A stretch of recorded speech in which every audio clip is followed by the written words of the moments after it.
Chères téléspectatrices et téléspectateurs, bonjour et bienvenue à la campagne locale. Dans le cadre de l'élection municipale complémentaire du quartier Cumberland, qui aura lieu le 5 octobre prochain, TV Rogers a invité les candidates et les candidats à vous livrer en français leur programme électoral. Nous vous présentons donc en ordre alphabétique les messages des candidates et des candidats qui ont accepté notre invitation. Nous commençons avec le message de Mme Yvette Achiri. Je m'appelle Yvette Achiri. Je me présente aux élections partielles dans le quartier 19 Cumberland, car c'est la communauté où ma famille, mon mari et mes 2 filles vivons depuis plus de 10 ans. Candidate indépendante, je me présente parce que je comprends les enjeux qui ont un impact sur les conditions de vie des résidentes et résidents ruraux et urbains. Ces défis socio-économiques nous concernent tous. Je crois en des communautés qui travaillent ensemble pour créer le changement positif. J'ai l'immense plaisir d'avoir siégé et présidé le conseil d'école de l'école élémentaire publique des Sentiers à Avalon.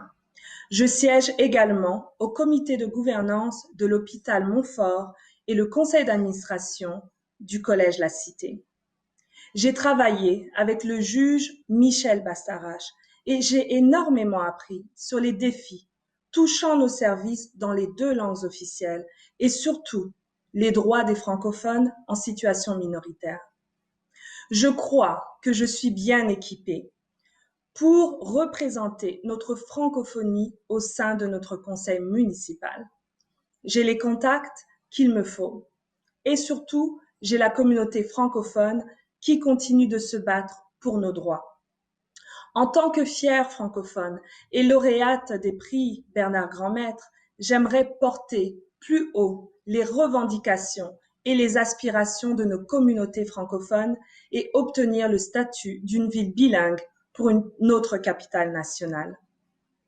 Je soutiendrai les organismes comme le MIFO, l'ACFO et le CESOC à mettre en place un mouvement communautaire de revendication et de promotion d'Ottawa ville bilingue. Je travaillerai à rendre plus active l'offre des services en français au sein de la ville et collaborerai avec les leaders et groupes communautaires francophones du quartier de Cumberland et d'Ottawa dans toute sa diversité. Je créerai une table de concertation pour des rencontres périodiques afin de connaître les besoins, d'avoir un agenda et de faire des suivis de notre parcours commun. Le quartier Cumberland a besoin d'une voix progressive, engagée et cohérente, représentant vos besoins au sein du conseil. En tant que votre conseillère municipale, je parlerai aussi bien pour les résidents ruraux et urbains. Je compte promouvoir les politiques sociales, travailler à la reconstruction de l'économie locale et la protection de notre environnement et patrimoine. Ma connaissance du droit, formation en négociation, spécialiste en relations publiques bilingues sont des atouts que j'utiliserai. Il est important de se rappeler que les résidents d'Ottawa ont payé 3 fois les taxes pour le train léger, municipal, provincial et fédéral. Et à cause du partenariat public-privé, nous n'avons pas obtenu ce pourquoi nous avons payé. De plus, il y a un manque de transparence et honnêtement, un blocage de l'information venant de la haute direction d'Aussi Transpo. Plus tôt en 2019, la ville a signé un contrat lucratif de 30 ans avec le consortium afin de maintenir la ligne de la Confédération récemment construite. Depuis lors, de nombreuses questions ont été soulevées autour du train léger, ce qui a conduit la ville à émettre un avis de défaut plus tôt en mars. Je dis, annulons le contrat P3 du Rideau Transit Group et de prendre en charge le projet du train léger en interne. Posons-nous la question, de quel type de leadership notre quartier Cumberland a-t-il besoin? Quel type de leadership notre ville d'Ottawa a-t-elle besoin dans ces moments sans précédent? Il est temps, plus que temps, de donner le leadership à une femme qui sait écouter et passez à l'action. Imaginez avoir quelqu'un à la table du conseil qui sait défendre et faire entendre nos voix. À l'Est, on pense toujours à nous en dernier. Je m'assurerai que nous soyons entendus en premier. Je suis prête à défendre vos droits et ce qui compte le plus pour vous à la ville d'Ottawa. Je m'assurerai que votre voix porte plus que celle des développeurs immobiliers. Oui, nous avons besoin de développement. Cependant, cela doit se faire de part égale et non sans vous. Cela doit être une collaboration. Résidentes et résidents de Cumberland, laissez-moi vous servir, vous et votre famille, en tant que conseillère municipale. Ensemble, nous construisons une communauté plus forte. Together, ensemble, votez pour Yvette Achiri le 5 octobre. Merci. Merci. Et maintenant le tour de Madame Lise Pascal. Chers résidents de Cumberland, mon nom est Lise Pascal Inamucho et je suis votre candidate dans l'élection partielle de Cumberland. Et j'aimerais que vous sachiez pourquoi je suis la candidate pour laquelle vous devriez voter. Je suis certaine d'être la voix forte dont Cumberland a besoin durant ces moments difficiles et dans le futur. Mon expérience communautaire et ainsi que mon expérience professionnelle me permet de créer des partenariats, de trouver un consensus, d'avoir un esprit d'équipe, mais d'être à l'écoute pour pouvoir prendre action. Et on a besoin de cela dans Cumberland. Pourquoi? Parce que lorsqu'on pense à la fusion de la région rurale à Osgood et à l'impact des communautés rurales et aussi francophones, c'est important d'avoir une voix qui puisse comprendre, une personne qui est à l'écoute, mais qui peut aussi faire un lien et pouvoir faire un plaidoyer qui peut toucher non seulement aux personnes pour lesquelles on fait le plaidoyer, mais qui peut aussi être renforcé par la communauté, par l'engagement communautaire, afin d'avoir des actions concrètes, afin qu'on puisse être entendu. Il ne faut pas abandonner, il faut toujours continuer à se battre pour ce qu'il faut pour nous autres dans le quartier Cumberland. Donc, c'est pour ça que je vous dis, mon expérience me permet d'être cette voix forte. Et vous pouvez le voir à travers mes actions, parce que je pense que les actions parlent plus que les mots. Donc, j'espère que vous allez faire votre recherche, que vous allez voir que vous pouvez voter pour moi, vous pouvez compter sur moi pour être à vos côtés et me battre à vos côtés. Alors, vous savez, ce que je présente dans mon programme politique, je l'ai entendu de vous autres en faisant le porte-à-porte depuis l'année dernière, en novembre 2019. Et je l'ai fait bien au milieu rural qu'en banlieue. Vous savez, ce qui me touche beaucoup, c'est que le quartier Cumberland se trouve dans Orléans, puis Orléans a été fondé par des Franco-Ontariens, par des francophones. Et il faut toujours mettre de l'avant le bilinguisme parce qu'il est nécessaire pour l'unité nationale.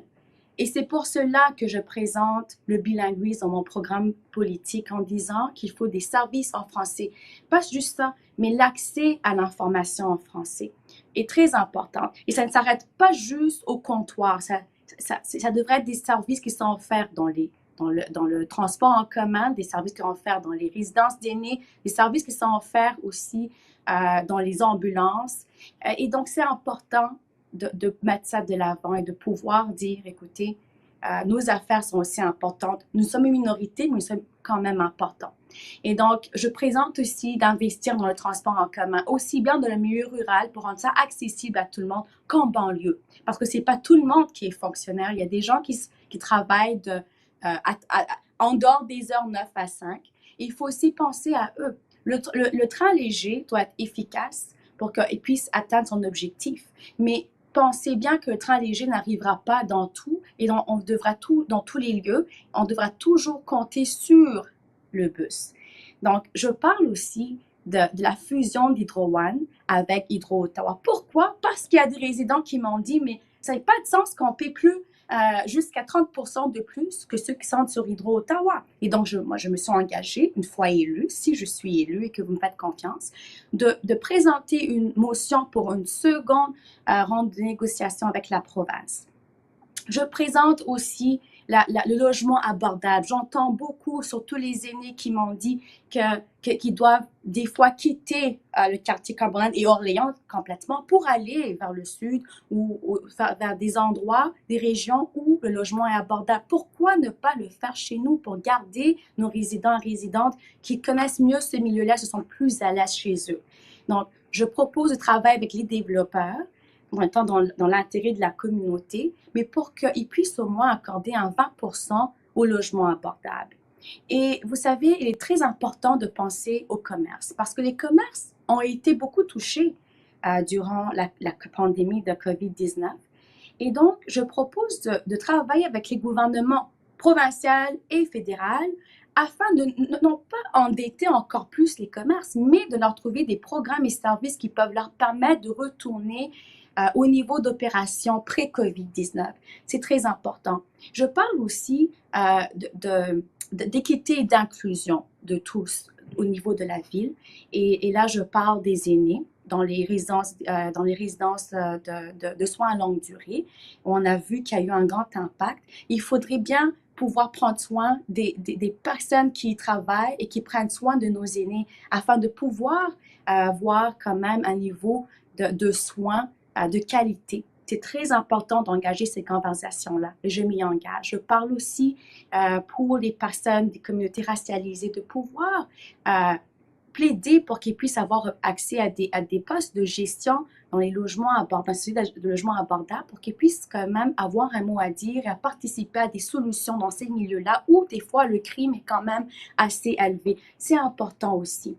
Alors, chers amis, je vous invite à visiter www.lisepascal.ca pour avoir quand même une idée globale de qui je suis, ce que j'apporte à la table. Et vous savez quoi? La représentation aussi compte. Parce que, en tant que femme et en tant que femme de minorité visible et une franco-ontarienne, j'apporte une différente perspective et je suis engagée, vous pouvez le voir, mes actions disent beaucoup plus que mes mots et on a besoin de ça dans Cumberland, on a besoin d'action et d'action concrète. On a besoin aussi d'une personne qui peut écouter, mais non seulement écouter, mais écouter pour comprendre et prioriser et prendre action. Et je suis cette personne-là. Je l'ai prouvé dans mon engagement communautaire. Présentement, pas juste comme membre de l'AMIFO, comme directrice de services communautaires du Club Rotary d'Orléans, comme la coprésidente de la Marche des femmes d'Ottawa. Je suis engagée et j'espère que ce que j'ai pu accomplir dans d'autres dossiers en tant que militante, en tant que bénévole, en tant que membre de la communauté, je peux aussi l'apporter à vous autres. C'est important d'apporter une différente perspective autour de la table du conseil municipal. Et j'espère que vous me ferez l'honneur et me donnez votre confiance. Donnez-moi la chance de vous prouver ce dont je suis capable. Donc, merci beaucoup. Sans oublier le changement climatique et les initiatives vertes. Et alors, tout ça, là, je vous invite à juste tout simplement visiter mon site et contactez-moi à info@lisepascal.ca si vous avez des questions, des commentaires, des enjeux que vous aimeriez me voir porter. Alors, merci beaucoup. J'espère que le 5 octobre, vous ferez un choix informé et que vous choisirez Lise Pascal pour être votre conseillère municipale. Merci. Entendons maintenant le message de Mme Catherine Kitts. Bonjour, mon nom est Catherine Kitts. J'ai vécu ici dans l'Est de la ville toute ma vie. J'ai grandi à Orléans dans un foyer bilingue. Ma mère est franco-ontarienne et je crédite ma fibre franco-ontarienne pour une éthique de travail infatigable. Après avoir obtenu un baccalauréat en journalisme à l'Université Carleton, je suis devenue rédactrice en chef du journal Orleans Star, où j'ai travaillé pendant plusieurs années. C'est ici où j'ai devenu extrêmement bien renseignée sur les enjeux de l'Est de la ville. Depuis lors, mon partenaire et moi avons déménagé à Navan. Sa famille sont agriculteurs dans la région depuis les années. Mais c'est ma connaissance de la communauté, mon expérience dans la promotion et dans le souci sincère de sa croissance et de son bien-être qui ont été les facteurs principaux dans ma décision d'inscrire mon nom sur le bulletin de vote pour cette élection partielle. Depuis que j'ai commencé à faire du porte-à-porte en juillet, J'ai fait à plus de 14 000. Tout au long de la campagne électorale, j'ai recueilli des recommandations importantes, notamment de l'ancienne députée provinciale, ministre des Affaires francophones et conseillère municipale à la ville d'Ottawa, Madeleine Meyer, et de l'ancien conseiller du quartier de Cumberland et député provincial d'Orléans, Stephen Blais. Ils savent que je serai quelqu'un qui pourra travailler avec d'autres élus et avec des associations communautaires pour faire avancer les choses. Vous demandez peut-être comment je compte défendre les droits des francophones. Je veux assurer l'offre active de services francophones, autant dans les entreprises que dans les installations municipales. Même quand je fais du porte-à-porte, je salue les résidents avec Hello, bonjour. Je pense qu'il est important que les francophones sachent qu'ils peuvent parler leur langue et recevoir des services dans leur langue. Une autre préoccupation pour les francophones est de protéger la culture distincte du quartier menacé par la fusion avec le quartier Osgood. Dans chacune des 6 options qui a été proposée au conseil municipal dans l'examen des limites des quartiers, nous fusillons le quartier de Cumberland, qui compte une population importante de francophones, avec un quartier à prédominance anglophone. Cela signifie que le bilinguisme ne peut pas être dans les élections. Le quartier de Cumberland a été exclu de la discussion jusqu'à présent, et nous avons besoin d'une meilleure option. Ce changement aussi signifie la perte de représentants ruraux au conseil à 3 au lieu de 4. Je vis dans la zone rurale. J'ai écouté les résidents. Ils ne veulent pas cette option. J'aimerais aussi préconcer l'amplification des ressources à la bibliothèque municipale et faciliter les services de garderie francophone.